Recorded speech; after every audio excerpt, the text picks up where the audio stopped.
Hello everyone. Today's lecture is History of Microbiology. Myself, Dr. A. Madhuri, Assistant Professor of Microbiology from Government Degree College, Faroman, Begumpet.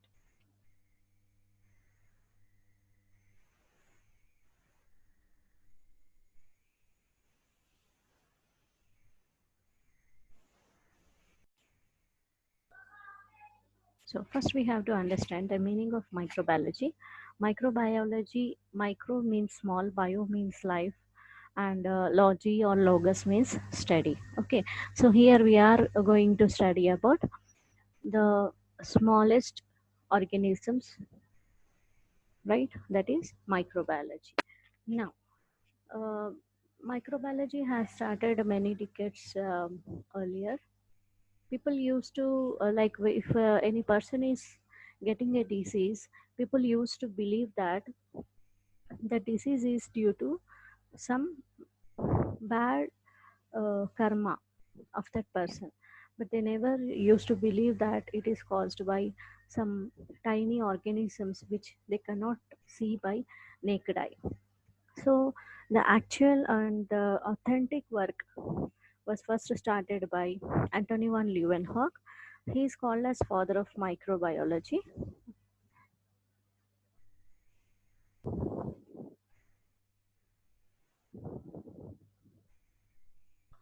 So this Anthony van Leeuwenhoek is the Dutch merchant. He used to um,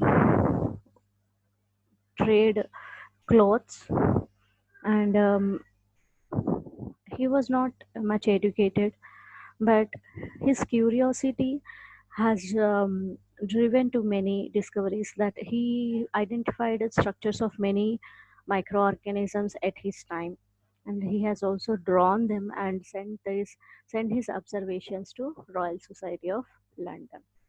And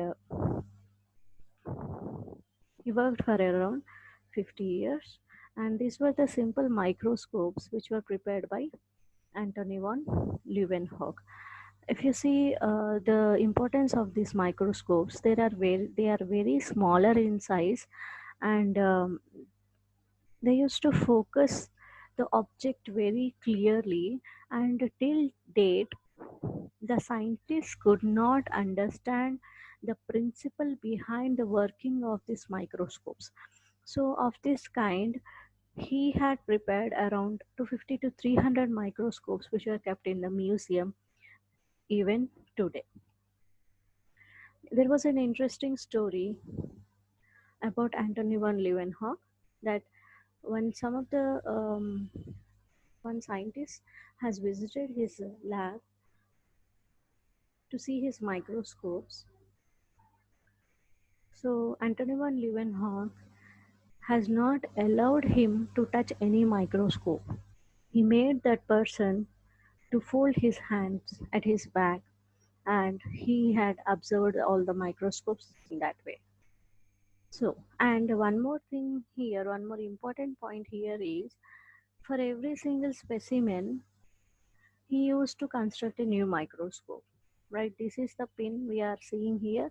There, he used to keep the specimen and he used to observe through this lens, and these are the adjustment knobs which will focus the specimen. But till today, scientists have not uh, understood what is the principle behind the working of these microscopes clearly. Many other microscopes have been constructed, but Anthony von Leeuwenhoek's microscopes are still a question. As I said, these are focusing knobs. This is the sample holder, this is the lens, and this is the sample translator for the movement of the sample.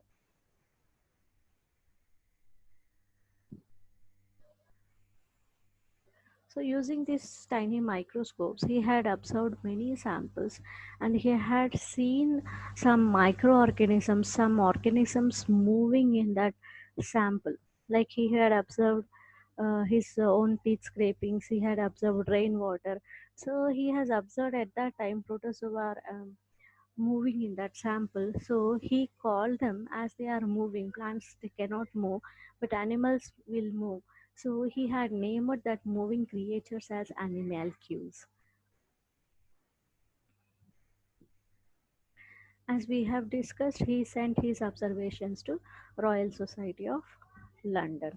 So, what is this Royal Society of London? At that time, this was the organization which was created to preserve and publish scientific work. Whatever scientific work was being carried out throughout the world, they used to preserve that work and publish that work.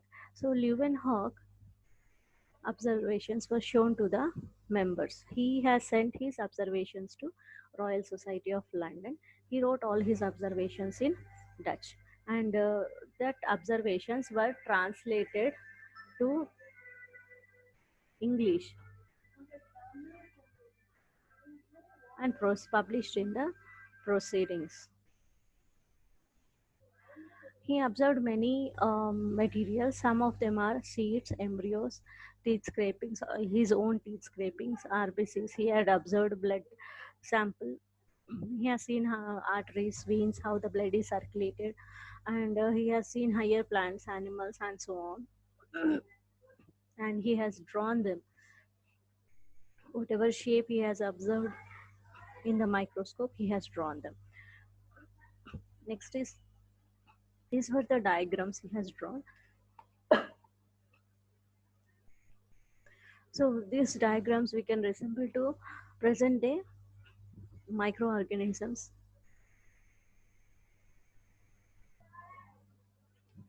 First, he has observed living cells in the magnification of 200 to 300x. X means 200 to 300 times. He has magnified the object and he called them animalcules. One great thing about his microscopes is he always used only single lens. That is, he constructed all simple microscopes.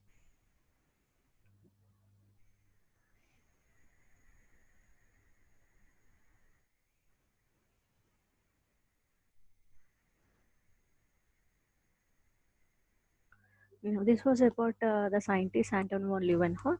Next, we have to discuss about the spontaneous generation theory. Now, first, we let us understand what is spontaneous generation. Spontaneous means the organisms coming into life without pre-existing life.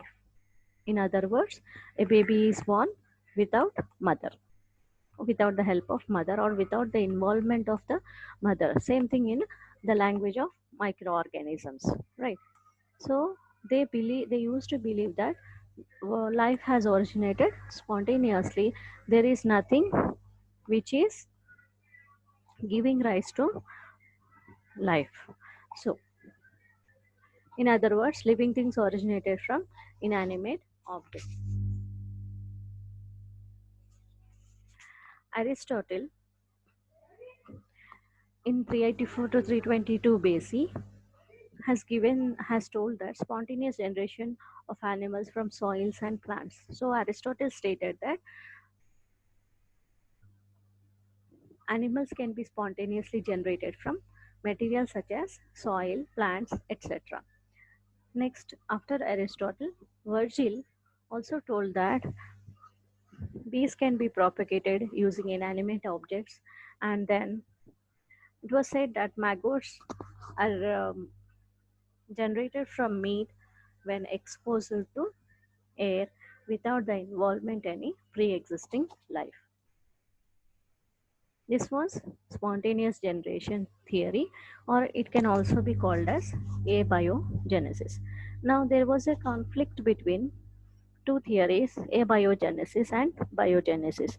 Abiogenesis means spontaneous generation, or they believe that life is coming into existence from inanimate objects, or life is originating from inanimate objects. Whereas biogenesis believes that life comes from pre-existing life. Right. So in this direction, Francisco Reddy, he is a believer of biogenesis. When the people believing abiogenesis said that maggots can be grown from meat when exposed to air without the involvement of any pre-existing life, Francisco Reddy has condemned this statement and He wanted to prove what is the scientific logic behind the growth of maggots in rotten meat.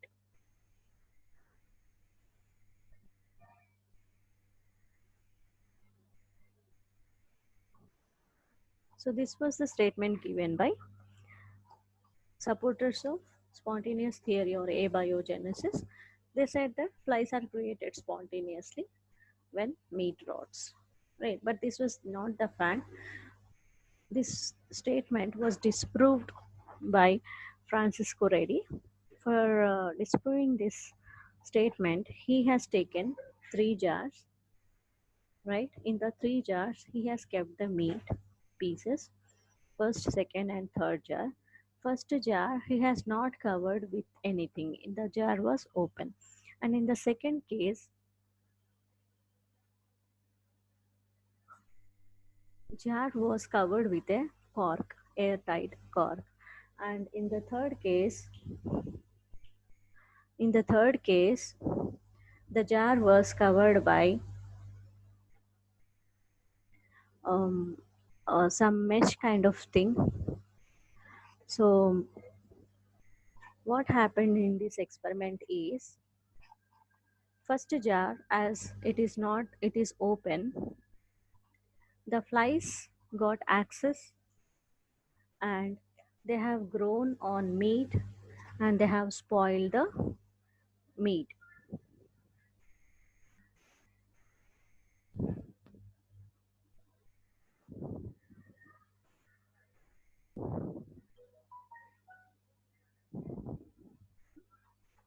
Coming to the second jar,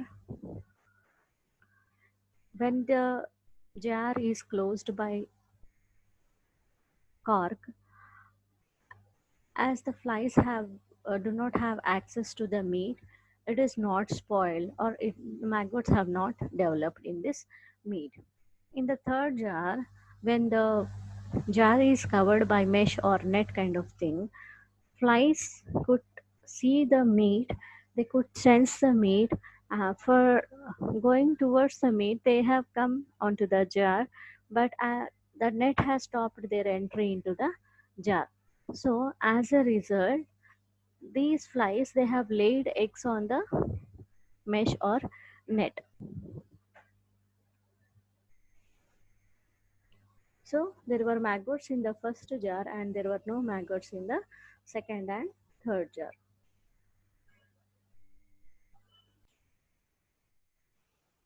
Coming to the next slide, these were the maggots in the meat.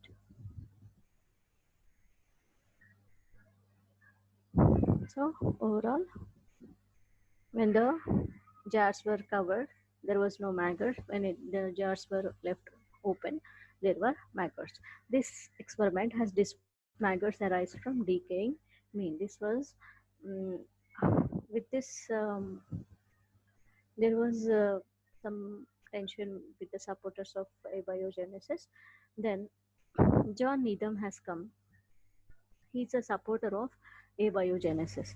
He has raised the point that air is essential for the, what do you say, coming of microorganisms or arising of microorganisms from the inanimate objects. So the main point is, John Needham said air is essential in any experiment for generation of microorganisms or generation of maggots or other organisms from inanimate objects. So after this statement, there was a 60 to 70 years gap. No one has come forward. Then,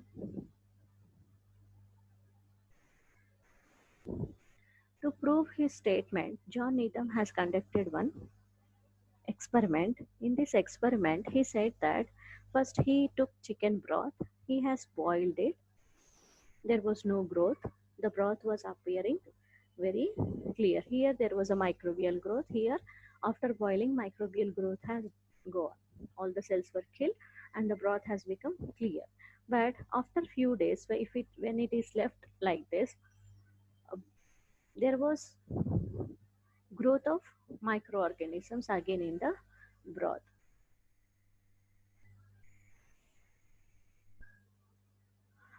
Next, scientist Lazzaro Spallanzani from Italy. He has done experiments similar to John Needham, and he showed that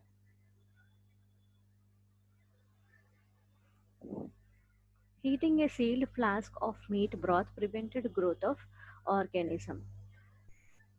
Skeptics claimed lack of oxygen prevented growth. So Lazzaro Spallanzani, he he is a believer in biogenesis. He showed that when the meat broth is heated in a sealed flask, it is not producing any maggots. So the supporters of abiogenesis said that as there is no oxygen, life could not come into existence in the sample. Next, Franz Schulz has done experiment in which he used strong acids and strong alkali to treat air. As the supporters of abiogenesis has said, air is compulsory. He has done experiments where he has sent air into the container, but it was before releasing this air into the container, he has treated this air with strong acids and strong alkali, by which air has got sterilized and there was no growth in the container. Same, it was repeated by Schwann in the similar lines. He used cotton filter and passed air through it. He has also filtered air through cotton. So there was no growth in the container. So this was the Franz Schulz experiment. Here he has boiled it into this. He has passed the air by treating with the strong acid and alkali. This is the inlet. This is the air sterilized in flame. This is the sterile nutrient broth. And fourth one is the overflow reservoir. So somehow air is treated here by flame. This is a Schwann experiment. In this, air was allowed to enter through cotton, inlet of air via cotton. This is the reservoir, overflow reservoir, and this is the sterile nutrient broth. So after this battle between the supporters of abiogenesis and biogenesis, last experiments were conducted by Louis Pasteur. Louis Pasteur was fed up with all these contradictory statements, and he also believed in biogenesis, and he wanted to prove this strongly. And this Louis Pasteur is a professor of chemistry in University of Lille, France. And Louis Pasteur, he was well known for many works.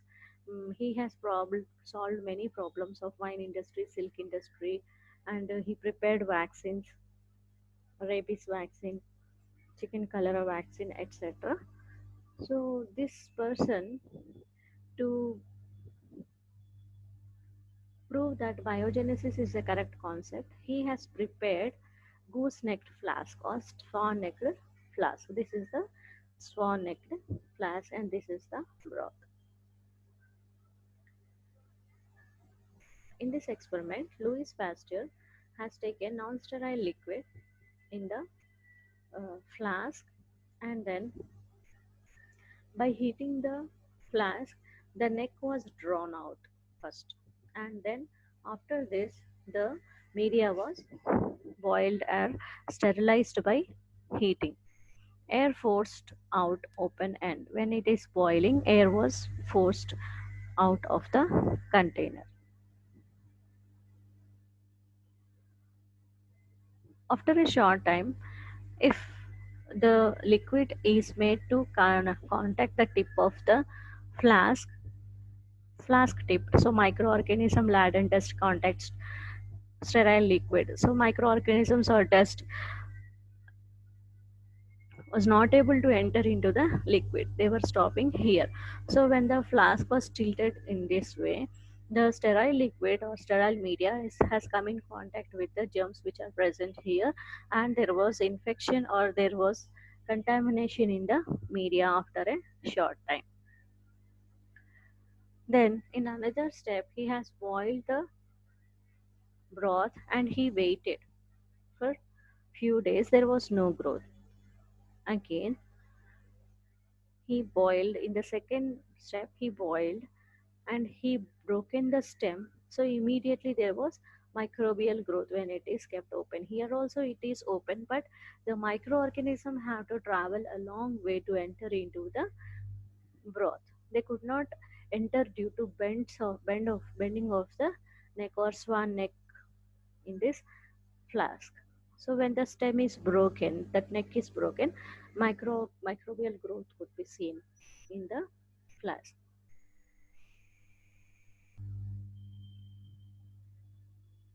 Next important scientist is Tyndall, John Tyndall. John Tyndall, he worked on Tyndall's experiment. Or this scientist worked on this same concept when there was confusion with this swan egg flask experiment.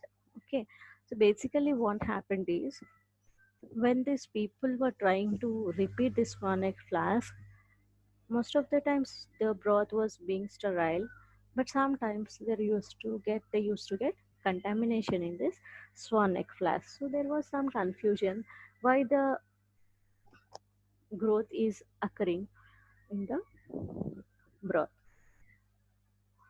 So he developed something like this. This is the tube for filling broth, and this is the inlet for air via convoluted tubes. He's allowing the air through tubes, and he has also passed light, and he has taken nutrient broth in these tubes.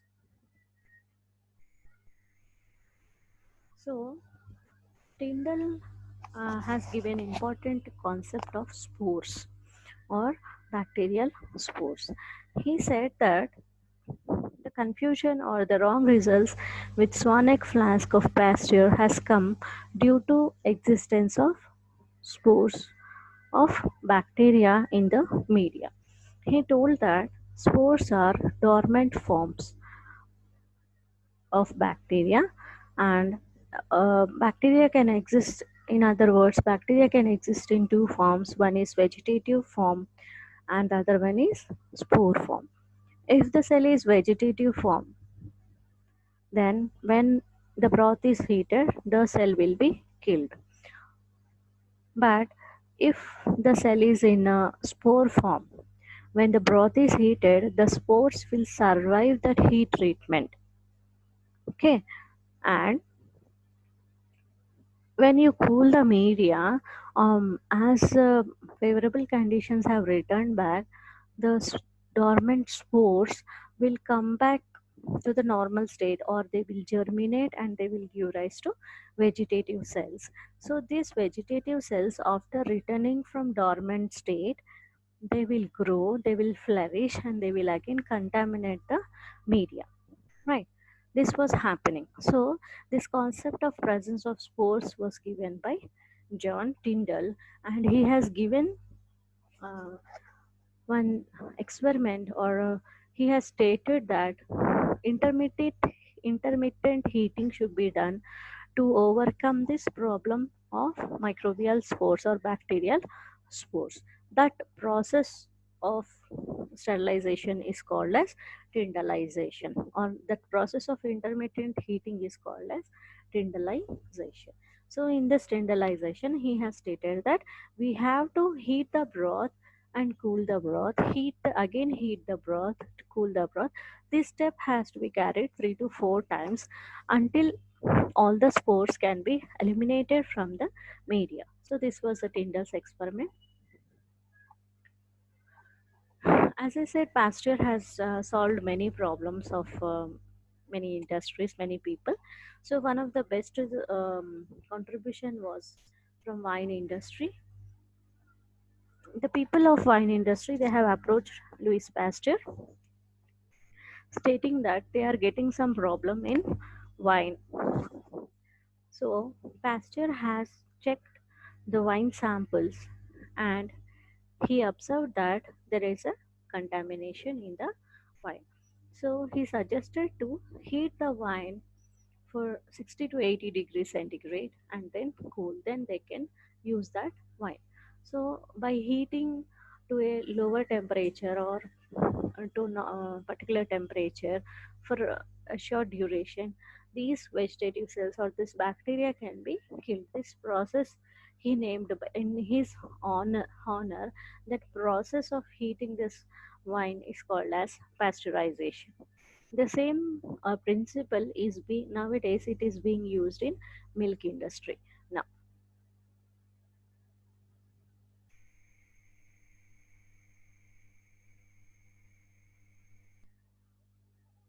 So he studied on process of fermentation and he gave the solution. So good wines they are having one type of microorganisms, whereas bad wine they are having other type of microorganisms in addition to this previous microorganism. The solution, what is the solution is he said to you have to select good microorganism, and he suggested heating of the finished product to destroy undesirable microorganisms.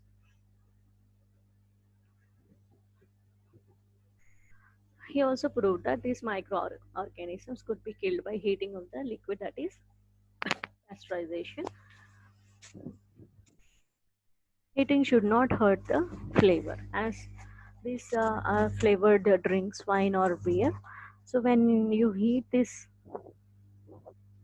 liquid to higher temperatures, the flavor can be affected. So we should not affect the flavor. Heating should not affect the flavors. So the temperature should be lower than 100 degrees centigrade. So he suggested to heat the liquid at 62.8 degrees centigrade for an hour. Now this pasteurization is widely used in fermentation and dairy industry. Next important concept is germ theory of disease. Basically, germ theory of disease is states that any disease is caused by a particular germ or a microorganism. This concept is called as germ theory of disease. But in olden days, people were not believing in this germ theory of disease. They used to state many myths regarding diseases. They used to say that maybe due to bad karma or other things which we can't believe in today's life.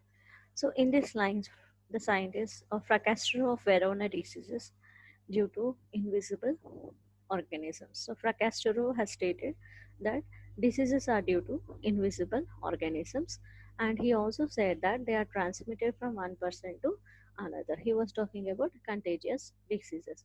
And then in 1762, Von Plancis said that different germs for different diseases. He has given a statement that different diseases are caused due to different germs. Next, in next person is Oliver Wendell Holmes. He was a physician or a doctor, and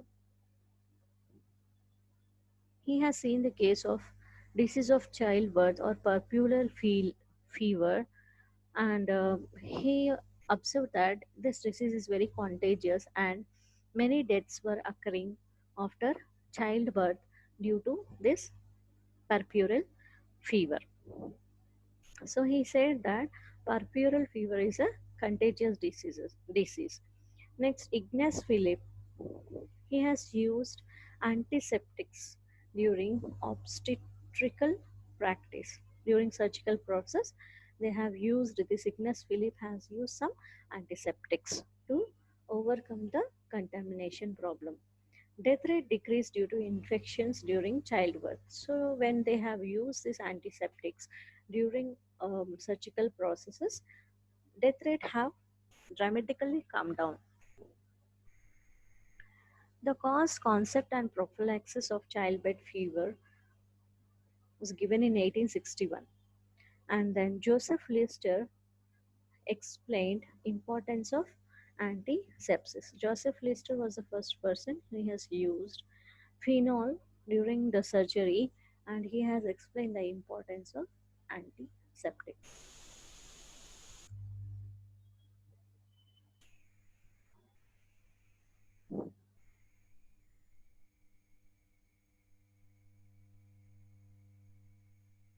Next is Pasteur's role found the parasite of silkworm disease pebrine after a long struggle. As the people from wine industry has come for a solution, the people from silk industry has also approached Louis Pasteur. They said that we are facing a huge loss in the silk industry due to like we are not getting proper silk. Just solve our problem. So he has worked on the silkworms, and he has seen that there is these silkworms which were used by them. They were suffering from a disease called as pebrine, and this pebrine disease, um, so he said solution for this pebrine disease or loss in silk industry is to use healthy disease free caterpillars for breeding stock. They have to make sure that the caterpillars or the silkworms which they are using, they have to be disease free. And he has worked on anthrax disease of cattle. In this, he has grown microorganisms in the flask from the blood sample of died animals. So he has developed a vaccine for this anthrax disease. And then next, the scientists worked on this germ theory of disease or supported this germ theory of disease is Robert Koch. He was a physician by his profession, and he was also he was a German. He has also worked on anthrax disease. So Robert Koch has linked bacteria to human disease. The most important contribution of Robert Koch is discovering of tuberculosis bacteria or Mycobacterium tuberculosis. These were the Koch postulates given by Robert Koch. He has given four postulates. Of this, first one is suspected pathogenic organism should be present in all cases of disease and absent from healthy animals. So he has given some postulates for knowing whether a particular disease is caused by a particular microbe or not. How to prove that particular X disease is caused by Y microorganism. If you are saying this microbe is responsible for this particular disease, you have to prove that using this postulate. So first postulate is in all the cases, in all the diseased cases, a particular microbe which is responsible, it must be present, and in it should be absent in healthy individuals. And the second postulate is suspected grow organism must be grown in a pure culture. We have to grow it in a pure culture. And the third postulate is cells from pure culture should cause disease. After growing in the lab, the organism must be inoculated into a fresh animal, and when it is inoculated, it should again cause the same disease in that organism. And postulate 4 is again you have to recover that microorganisms from the deceased or dead animal, and then again you have to culture it in the lab, and this colony morphology of the second plate and the first plate should be same. So these were the Robert Koch's postulates given by Robert Koch. Then an important concept is pure culture. What is pure culture? Pure culture is if you are growing any microorganism without any contamination, or if we are able to grow single kind of microorganisms in a plate or in a liquid culture, yeah, or in a solid culture, then it can be called as pure culture. So Joseph Lister has given dilution technique. This is the serial dilution technique. Till today, we follow this. We will dilute the sample. First, we'll take 9 ml water in all the tubes. This is the original sample. From this, if we are transferring 1 ml into the 9 ml, this will become 10 to the power of minus 1 dilution. And again, from the second tube, this tube, first tube, if you are inoculating or adding 1 ml to the next tube having 9 ml of water, this will be 10 power minus 2 and so on, 10 power minus 3, 10 power minus 4 and so on dilutions. So these were the photographs of Streptococcus pyogenes and these bacillus given by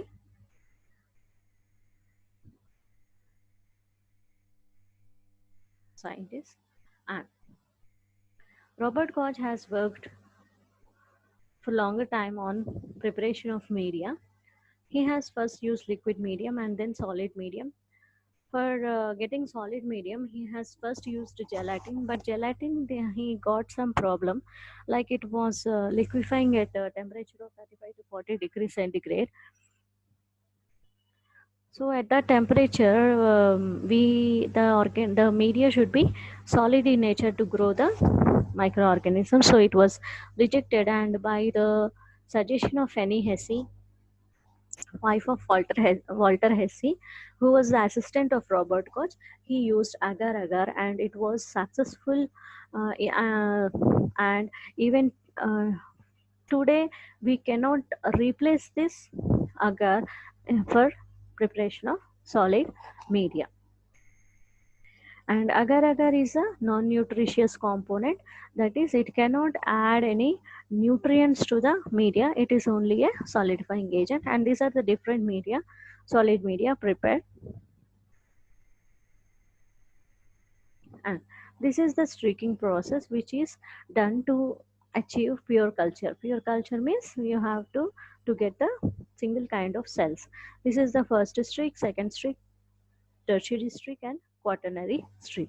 So in the first streak we'll be getting many number of colonies, in the second streak relatively less number, third streak still less, and fourth streak definitely isolated colonies will be getting. So from isolated colonies we can make the culture. These are the isolated colonies, these are the isolated colonies. From these colonies we can, if you grow it in the another plate taking a single colony, you can get the pure culture. Here this is the mixed culture, here you can say this is the pure culture. These were the colonies.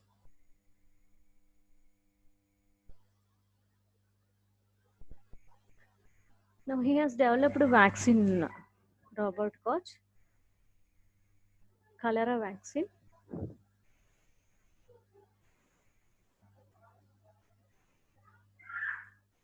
First, this experiment was done by Louis Pasteur. What he has done is he has taken aged culture of cholera bacterium, chicken cholera. He has worked on chicken cholera. First, he has taken by mistake on one day he could not have pure culture, so he injected aged culture of cholera bacterium or Vibrio cholerae into the healthy chicken, and this chicken has not developed any symptoms of cholera. He was shocked, and then he repeated the experiment. He injected the fresh culture into the chicken injected with the aged culture, and this remained healthy.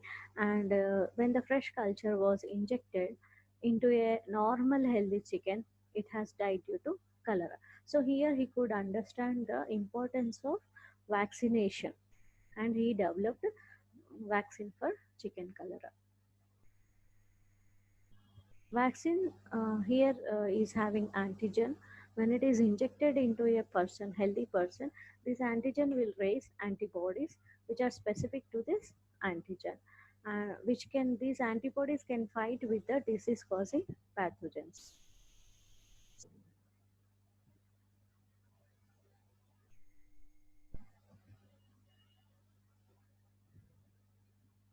So same thing what we have seen in the previous slide.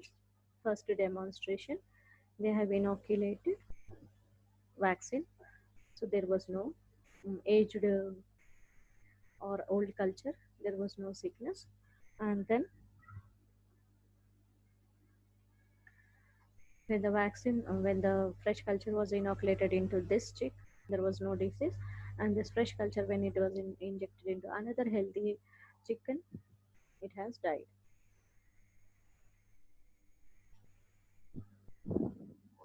So coming to the concept of vaccination or protection against infection, first scientist who have worked on this vaccines is Edward Jenner. He has prepared cowpox vaccine to protect people from smallpox. Here there is a story. At that time, Edward Jenner is a physician. He used to treat people. He observed that two types of diseases were there: smallpox and cowpox. Okay, smallpox is a dreadful disease. It has led to many deaths overall the world, whereas cowpox is a mild disease. So there was a belief in the people that the people who got cowpox, they will never get smallpox. So he has done an experiment. He has taken um, secretion from pus, a secretion from pustules present on Sarah Nelmas' hand. Sarah Nelmas is a lady who was working with cows. She had cows, so she had a cowpox. So he has taken secretion from pustules from Sarah Nelmas, and he has injected into uh, another boy, James Phipps. And after few days of this inoculation, he has again injected the boy with a smallpox sample secretion. Then the boy did not develop any disease of smallpox. So, in such way, he could develop the vaccine.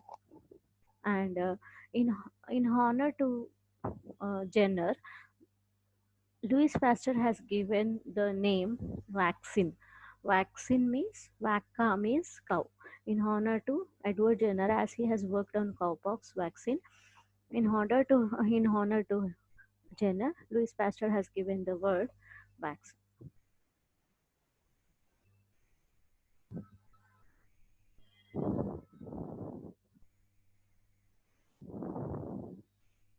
Here, Edward Jenner was inoculating the boy James Phipps. So, similar way, Pasteur has developed a vaccine against anthrax. He has also prepared vaccine for rabies.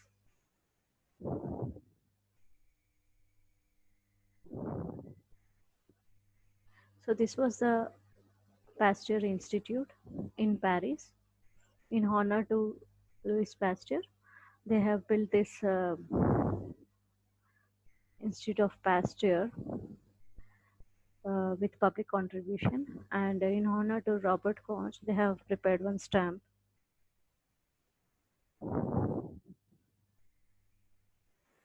So Robert Koch has developed pure culture techniques. He has proved germ theory of disease. He has also worked on anthrax, and he has given Koch's postulates. Next, discovery of other diseases. Edwin Klebb and Frederick Loeffler, they have worked on diphtheria. This diphtheria has produced toxin, is usually produced toxin, and this toxin production is also demonstrated. And Von Behring and Kitasato, they have discovered the tetanus disease. This tetanus disease, it is also called as lockjaw disease, or some toxin is released here by Clostridium tetani, and the scientists have developed antitoxin. Serum therapy was given by Behring, for which he got Nobel Prize. And this is the phagocytosis. Phagocytosis is eating of the cells by phagocytes. These phagocytes will engulf the other cells. Defense in the body, our immune system. Cells are called as the above cells. What we have seen in the slide, they are called as phago. The process is called as phagocytosis, and soluble substances in blood were demonstrated by Paul Ehrlich. He has told about these antibody soluble substances, and he has worked more on chemotherapy. He has developed antibiotics to treat syphilis. The period from 1880 to 1900 is called as golden period of microbiology. So these were the diseases, and these were the causative agents, and these were the discovered. Anthrax disease was discovered by Robert Koch, typhoid by L. Ebert, malaria discovered by Lavran, tuberculosis by Robert Koch, tetanus by Nicolia, plague by Kitaset and Yersin, dysentery by Shiga, syphilis by Schrodin, and whooping cough by Portet and Gecko. First microorganisms were discovered, then spontaneous generation conflict was solved, and the recognition of microbial role or germ theory of disease was proved, and discovery of microbial effects on organic and inorganic matter, like how they are helpful for humans. They have it was all known by the scientist development of microbiology in this century. So here till now we have seen all the how the microbiology has come into existence, who are the scientists who have played a major role in developing the subject from the base, and how people had problem with this new concepts, and how this spontaneous generation theory has come to an end, and all these basic concepts of microbiology we could understand how this pure culture has was developed, and how this Robert Koch postulates has helped people to find out the causative agent of any disease, and the different shapes of the microbes which were seen by Anthony von Leeuwenhoek, and how he communicated with the Royal Society of London. All these interesting stories we have learned here. Thank you for patiently.